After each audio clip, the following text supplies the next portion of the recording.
Hey everybody, what's up? Welcome back to my YouTube channel. If you're new, welcome. I'm Tiara and you just stepped into my spiritual world. In today's video, we're going to be talking all about meditation. So hopefully today I can provide you guys with some guidance and knowledge for better understanding as to why you should be meditating and how you can meditate. I'm hoping that this can be very inspirational to you guys on how this state of awareness can really benefit us physically, mentally, emotionally, psychologically, spiritually, all of the above, so that you can grace your life with even more prana and wisdom. So meditation is simply the practice of awareness. It literally means to become familiar with. We can get into a state of familiarity by becoming aware and connecting to what exists beyond time and space, connecting to ourselves, and connecting to whatever the purpose of meditation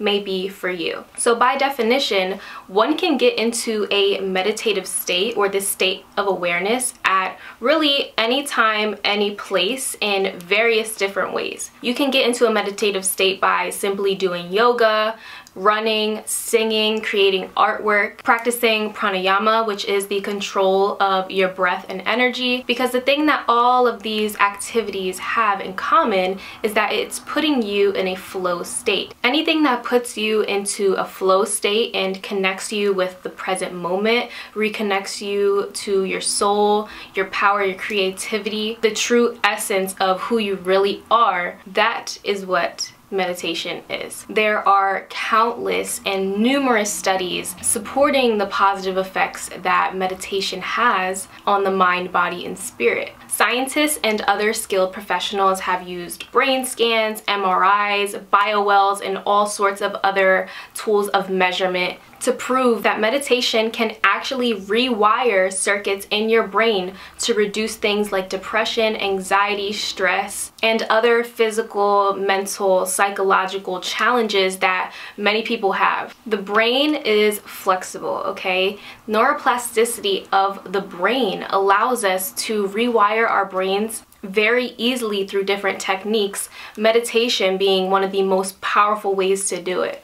Dr. Joe Dispenza has been a part of a lot of studies showing how just one of his sessions of meditation can completely change the structure of someone's mind to enhance their well-being and improve their energetic field. And this is not a temporary thing. This has lots of lasting effects. Because of him and many other mystic leaders, monks, yogis, and gurus, there have been cases of people being healed of diseases, immune disorders, and all different types of physical and mental illnesses just through the use of meditation alone. And again, we're seeing this sometimes after even just one 30-minute session. The way that this happens is our brain waves start to slow down from a beta brainwave state to an alpha or even theta brainwave state, which allows us to become refamiliar with the subconscious mind, being as though the subconscious mind controls over 90% of our internal and external reality. It creates a lot more coherence with the mind, body, and spirit. And then on a greater scale, we've seen people like Dr. Greer prove that you can take just as little as 1% of a population, gather them to do a mass silent meditation as a group, and lower things like crime rates and car accidents, and improve the statistics of their community drastically. So we can see that if we change and improve our own individual consciousness, we can then have a very positive effect on the collective consciousness. So meditation not only benefits your life, but it benefits the lives of many, many others. So I want to talk to you guys about the foundation of a really good meditative practice, because, you know, we talked about earlier how you can meditate by doing certain activities, but you know, a lot of yogis, monks, and other spiritual mystics and gurus suggest that you do sit in silent meditation to really get deeper and enhance your practice. So I just want to share with you guys what I have found to create a really good foundational meditative practice. So the first thing that I believe is the most important thing to do is to dedicate time. Even if you're a beginner and you're starting with as little as like 2 to 3 minutes, 5 minutes, 15 minutes, 30 minutes, whatever. Having a set time each day that you choose to practice will build this good habit. So if you decide to do 5 minutes at night, 5 minutes in the morning for 21 days straight, this will become part of your routine, and us humans are creatures of habit again, so it'll just become second nature. A lot of people might say like, oh, I don't have the time to meditate, I'm too busy, da, da, da, da. I guarantee you, out of your entire day, you can put aside anywhere from at least 1 to 5 minutes to sit there in silence, take some deep breaths, return back to yourself, and become familiar with your soul again. Silence the mind, become present. Number 2, set yourself a good space and a good environment to meditate in. Like I said earlier, you can really meditate anywhere, anytime, even if it's just a couple minutes in your car before going into work, a few minutes before bed, whatever. But I believe if you're really truly serious about your meditation practice and you really want to implement this into your daily routine because of all of the benefits that it does have, I suggest creating a meditation space. Somewhere quiet, somewhere comfortable, somewhere that allows you to really relax so that you can go really deep into that state of awareness. The third component of a good meditative practice is to have intention. I believe that the purpose and power of intention is extremely important when it comes to really anything that you do in life, but in meditation specifically, I think it can really help you to focus and prevent your mind from going like a million different places or thinking about a million different things, when in meditation you're supposed to literally be thinking of not thinking. And trust me, it's okay. I still do it to this day, thinking like, oh, what am I gonna eat later? Oh, I gotta text this person back. Oh my god, I should write this down for a good video idea. It's normal, it happens, you know. These days, our attention spans are literally this small, so it can be quite difficult to hone your focus in on literally not thinking about anything. But I find that going into it with a solid intention really helps with this. So some of the questions I like to ask myself to guide my intention for my next couple meditation practices, or even just, you know, meditating in general. Why are you doing it? What is your intention? Are you getting into a flow state for the day? Are you trying to clear your mind and observe your thoughts without judgment? Are you opening yourself up to the higher consciousness for inspiration? Are you working on your chakras or doing shadow work to heal? Are you practicing visualization to manifest? There are so many different intentions that you can have while going into a meditation, and these intentions can really enhance the positive outcomes that you get from it, because where your attention goes, energy flows. The next important part of a good meditation practice is presence. Like I said earlier, sure, your mind might still think about a million different things, and you might be thinking about the past and what you did 5 years ago at Six Flags with whoever. You might be thinking about your possible future and, like I said earlier, maybe what you're having for dinner or lunch. The point of meditation is to be in the present moment. The only thing you should be focused on is that right now you are dedicating this time to go within yourself, to become familiar with yourself again, and to be present to this moment. The only thing that is actually happening is right now. So don't worry about what happened. Don't worry about what could potentially happen. It hasn't happened yet. If we're focusing on the ever-evolving present moment, we can really powerfully connect to the quantum field, or that field of pure potentiality like I've talked to you guys about in the past. And by us connecting our energy with that eternal, infinite source, we can strengthen our energetic field, thus attracting all of the good things that we do want to happen in our lives, thus putting you in a flow state for your day and for moments to come. If you're having a hard time with getting back into the present moment, one of the best things that you can bring your focus and attention towards is your breath. I believe that the breath is probably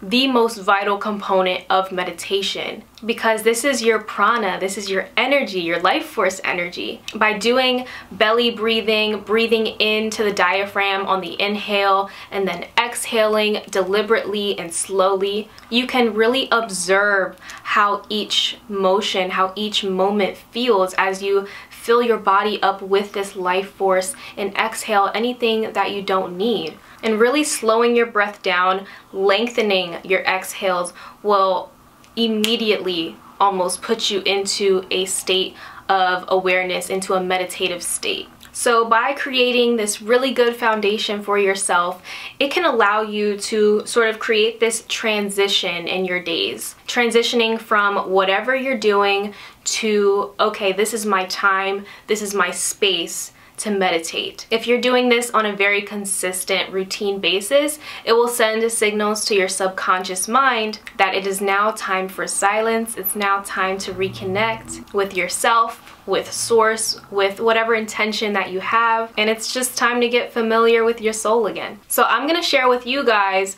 what I like to do, how I meditate, and what somebody's typical meditation practice might look like. So personally, after waking up in the morning and brushing my teeth and washing my face, doing my hygiene and stuff, I like to do anywhere from 10 to 30 minutes of yoga. I find that yoga just really helps me to loosen up my body, get into my body, and bring awareness to certain parts of my physicality. And I can literally sometimes feel the movement of any stagnant energy. I can get rid of it, I can get it moving again, I can feel the energy, you know, continuously flowing through me again as soon as I wake up in the morning, and it's a beautiful thing. And all in all, I just find that the yoga sort of helps to wake up my body so that I'm not like falling asleep during my meditation practice. But at the same time, it helps to relax the muscles of the body so that when you do sit down to meditate, you're not feeling like all tense and you're not feeling tension or any stiffness in any specific area of your physical body. Then I personally like to find some binaural beats. I usually just go on YouTube and search up some binaural beats or meditation music. I typically like to focus on a specific chakra for about 2 weeks at a time because I like to coordinate the focus of energy in my astrological chart with what can be going on energetically in my physical body and energetically as above so below.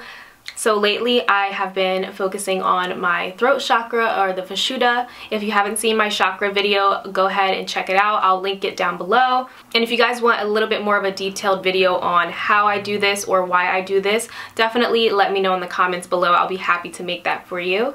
A lot of yogis and mystics do suggest that you meditate in like complete silence. I just find that the music also helps to relax me, and it also helps me get deeper into that meditative state a lot faster because you have a vibrational resonant frequency going on in your head as a result from 2 different frequencies on your left ear and your right ear. So it's a very complex science, but I just find it to be such a beautiful thing, and it's so amazing to listen to, and sometimes you can literally feel what's going on vibrationally in your body. It's amazing. So if you haven't dove into binaural beats, definitely do that. Then I like to sit on my floor. I'm usually sitting right here, and I'll sit on a cushion just to make it a little bit more comfortable and help with support. Ideally, you can sit with your legs crossed, and you can cross your feet in a lotus position where your feet are on top of each other crossed, but the sole of one foot is sort of pointed up. At the end of the day, do what's comfortable for you. So if it's not even comfortable for you to sit with your legs crossed, you can even lay down and maybe put a pillow underneath your knees for relaxation and support, or you can simply just sit in a chair with your back straight and your feet planted flat on the ground. The idea is just to make sure that you're seated very comfortably. And then this might be a little bit weird, but this is just something that I like to do. I kind of like to like wiggle onto my cushion just to make sure that I'm completely comfortable on it. My back is completely straight and I'm not like tilted to one side more than the other. So yeah, just go ahead and wiggle in your seat. It's just going to ensure that you're seated comfortably with your spine straight, which leads me to my next point. When you're seated for meditation, or even if you're laying down, try to make sure that your spine is elongated. I like to pretend that there's like this really strong gold cord kind of like pulling the top of my head up and making sure that like I'm sitting nice and straight up and tall. And you can even like tilt your chin up a little bit, because you do want to make sure that your chin is parallel to the ground and not tilted down too much and not tilted up too much.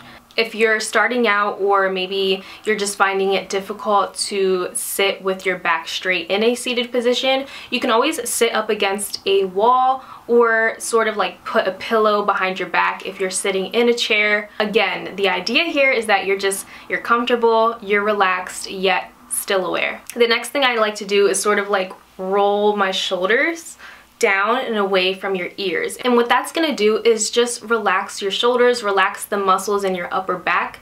A lot of us carry a lot of stress and tension in our upper backs, so just make sure that you're kind of like rolling your shoulders down, and so that you're not like engaged like this. That can really hurt your back. So I like to hold a couple of crystals or just one crystal, depending on if I am focusing on a specific chakra and I just want to enhance the energy of it, or maybe I want to grab some citrine because I'm trying to visualize and manifest some wealth and abundance. Whatever the case may be, these are just some that I tend to grab pretty frequently. So I'll just share a couple with you guys really quickly, because a lot of these can really enhance your practice. So this right here is a labradorite.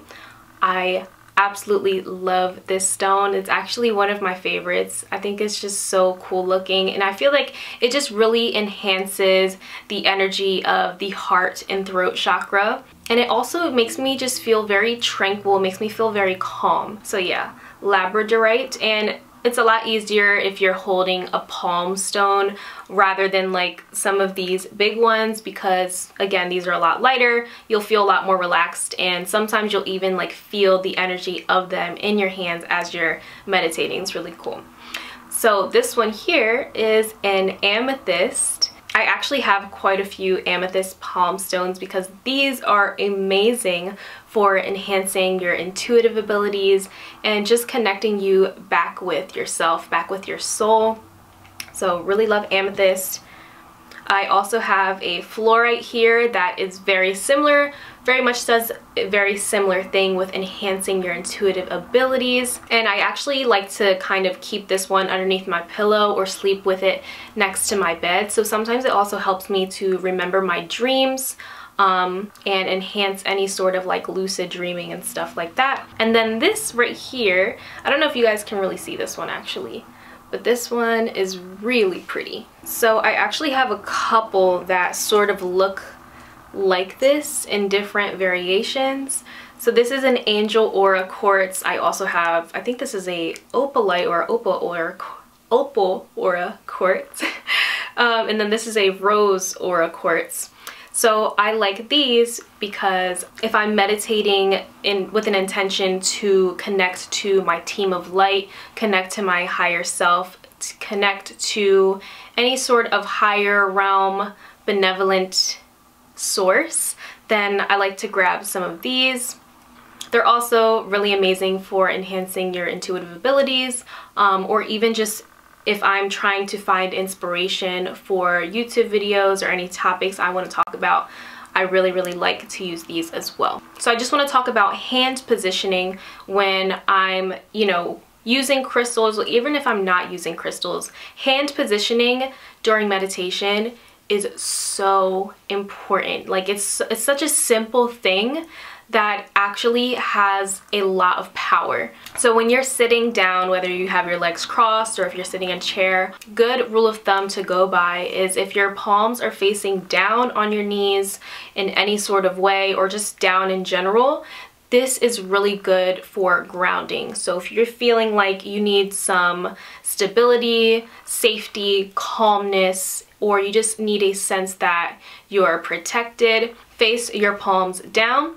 If you want to be a little bit more receptive, open yourself up to a higher source, open up your throat chakra, open up your heart chakra, whatever the case may be, you would want to face your palms up. And then you can also face your palms kind of one on top of the other with the tips of your thumbs touching, and kind of just put them in your lap. This is actually really, really good for reflection and just making yourself more self-aware and going internally into oneself to again become familiar. What these different hand movements are called are mudras, which I will touch on in just a few seconds. Once I have myself seated correctly, once I'm relaxed, once I have my hand positioning, my crystals, I will then meditate. I set a timer for whatever minute, usually 10 to 30 minutes is what I do. And then after that, I will sometimes do either chants, mantras, or affirmations, or all the above. So if you want to chant like Om or Hum, you know, any of the Hindu sounds that are in correspondence with the chakra system. There are also lots of other ones out there. There are many, many mantras out there. If you're into like Vedic astrology, there are some that for me are really honestly hard to pronounce, but they also help to enhance certain energies in your life. And I also really just love speaking affirmations out loud because, as I said earlier, with you slowing your brain waves down to a specific state where you can go deep into your subconscious mind, you can rewire your brain with positive affirmations, get rid of any limiting beliefs or affirmations that you have in that subconscious mind, thus creating a internal and external reality that better serves you and that is more in alignment with what you desire. So I'm gonna go back to the mudras really quick just so you guys have a better understanding of what those are. Again, mudras are hand movements or gestures that create spiritual emotions, intuitive abilities, and enhance the energy of your practice. And most of these mudras are formed with the hands and the fingers because our hands actually have a lot of energy in them. Our hands have so many nerve endings and like energetic circuits that when we consciously form these mudras with our hands, it has a direct effect and influence on our subconscious mind, which I'm going to reiterate has a direct effect and influence on our internal and external reality. You can also kind of think of it like yoga for your hands.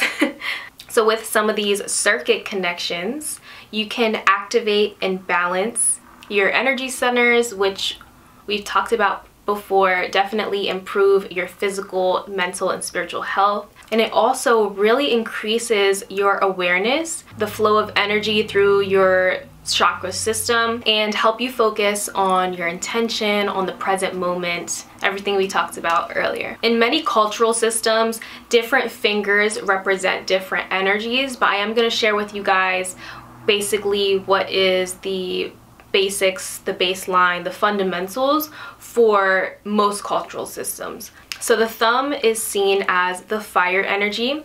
The index finger is seen as air energy. The middle finger is seen as ether or space. Your ring finger is seen as earth energy, and your little finger is seen as water energy. So I'm not going to go over all the mudras here today because there are a lot. I mean, just imagine the different combinations that you can do with your hands. So there's a lot of them. They all have different meanings. They all enhance different energies. So definitely do your research. But if you have basic knowledge on the elements and how they're connected to us as human beings, then you probably already have an idea of how you can enhance certain energies within you. Alright, so I think that's basically it for today, you guys. If you have any questions, please comment them down below. Don't forget to subscribe to my channel, visit my website, and sign up for my email list if you would like to receive a free guided chakra meditation made by yours truly. Thank you for watching. I hope your beautiful soul is having a beautiful day and that you're raising your vibration and continuing to improve the health and awareness of your consciousness. I love you, and I'll see you in my next video. Bye.